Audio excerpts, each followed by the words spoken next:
తాజాంశాన్ని చూస్తున్నాం. ధర్మశాల టెస్ట్లో భారత్ భారీ విజయం సాధించింది. 2 వికెట్లు కోల్పోయి లక్ష్యాన్ని ఛేదించింది భారత్. మొత్తం ఆస్ట్రేలియాతో జరుగుతున్న 4 టెస్టుల సిరీస్ను 2-1తో కైవసం చేసుకుంది. వరుసగా 7 టెస్టు సిరీస్లు కోహ్లీ సారథ్యంలో భారత్ గెలుచుకుంది.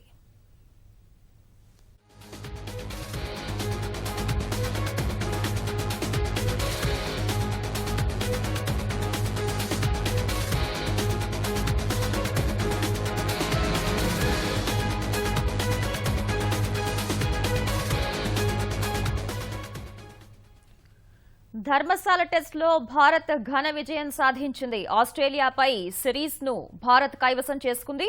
2 వికెట్లు కోల్పోయి భారత్ లక్ష్యాన్ని ఛేదించింది. మొత్తం 4 టెస్టుల సిరీస్ ను 2-1తో కైవసం చేసుకుంది భారత్.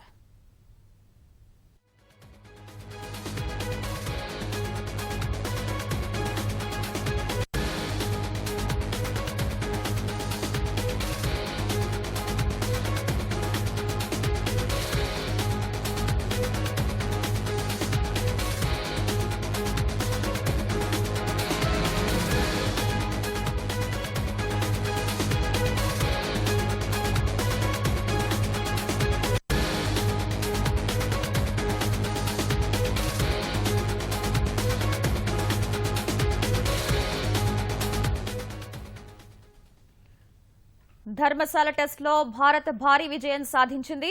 ఆస్ట్రేలియాపై సిరీస్ ను 2-1 తేడాతో కైవసం చేసుకుంది భారత్.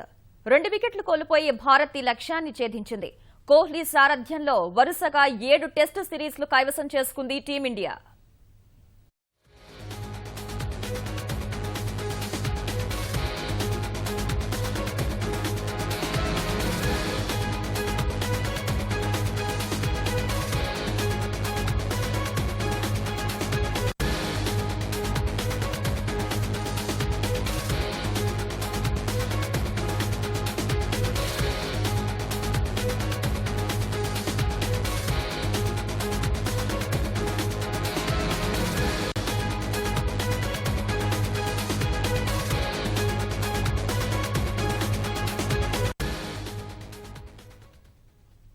ధర్మశాల టెస్ట్లో ఆస్ట్రేలియాపై భారత్ 8 వికెట్ల తేడాతో గెలుపొందింది.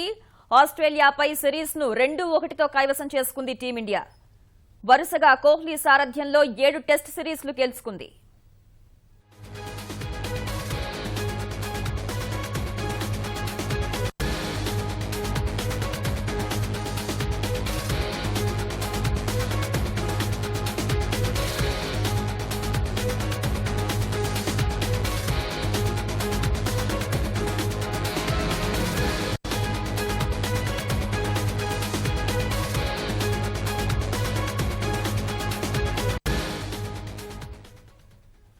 బోర్డర్ గవాస్కర్ ట్రోఫీ భారత్ కైవసం చేసుకుంది.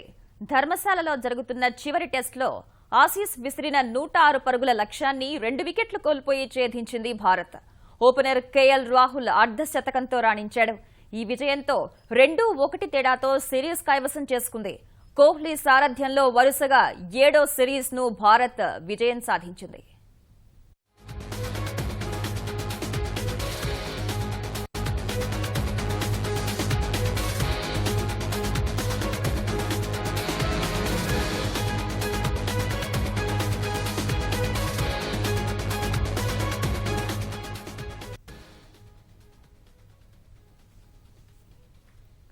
బోర్డర్ గవాస్కర్ ట్రోఫీ భారత్ కైవసం చేసుకుంది. ధర్మశాలలో జరుగుతున్న చివరి టెస్టులో ఆసీస్ విసిరిన 106 పరుగుల లక్ష్యాన్ని 2 వికెట్లు కోల్పోయి ఛేదించింది.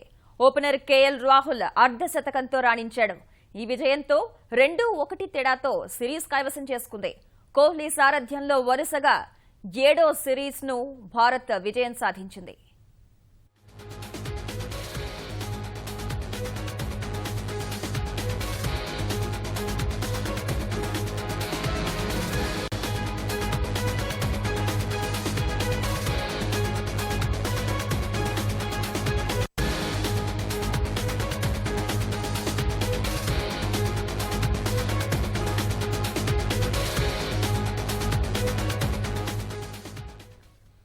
బోర్డర్ గవాస్కర్ ట్రోఫీ భారత్ కైవసం చేసుకుంది. ధర్మశాలలో జరుగుతున్న చివరి టెస్టులో ఆసీస్ విసిరిన 106 పరుగుల లక్ష్యాన్ని 2 వికెట్లు కోల్పోయి ఛేదించింది. ఓపెనర్ కేఎల్ రాహుల్ అర్ధశతకంతో రాణించాడు.